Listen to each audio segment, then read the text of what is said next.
ಅಮ್ಮೆಂಬಳ ಬಾಳಪ್ಪ ಅವರ ಜನ್ಮಶತಾಬ್ದಿಯ ಅಂಗವಾಗಿ ಕುಲಾಲ ಸಮುದಾಯ ಭವನ ನವೆಂಬರ್ 6ರಂದು ಉದ್ಘಾಟನೆಗೊಳ್ಳಲಿದೆ. ಕುಲಾಲ ಸಮಾಜದ ಹಿರಿಯರು ಮುಖಂಡರು ಕುಲಾಲ ಸಮಾಜ ಅಭಿವೃದ್ಧಿ ಹಾಗೂ ಸಂಘಟನಾತ್ಮಕ ಉದ್ದೇಶದಿಂದ ಮುಡಿಪು ಪರಿಸರದ ಕುಲಾಲ ಬಾಂಧವರನ್ನು ಒಟ್ಟು ಸೇರಿಸಿ 1973ರಲ್ಲಿ ಕುಲಾಲ ಸಂಘವನ್ನು ಹುಟ್ಟುಹಾಕಿದರು.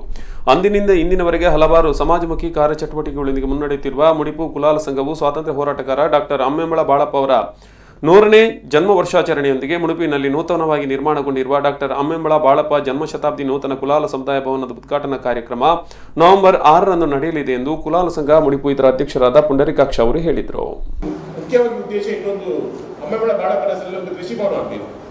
ಅದಕ್ಕೆ ಇಲ್ಲಿ ಸ್ಪೇಸ್ ಕಡಿಮೆ ಆದರೆ ನಾವು ನಮ್ದು ಈ ವರ್ಷಕ್ಕೆ ನಾವು ಈ ಜನ್ಮ ಶತಾಬ್ದಿ ವರ್ಷಕ್ಕೆ ಈ ಕಾರ್ಯಕ್ರಮ ಮಾಡಬೇಕೆಂದ ಉದ್ದೇಶದಿಂದ ನಾವು ಈಗ ಉದ್ಘಾಟನೆ ಮಾಡ್ತಾ ಇದ್ದೇವೆ.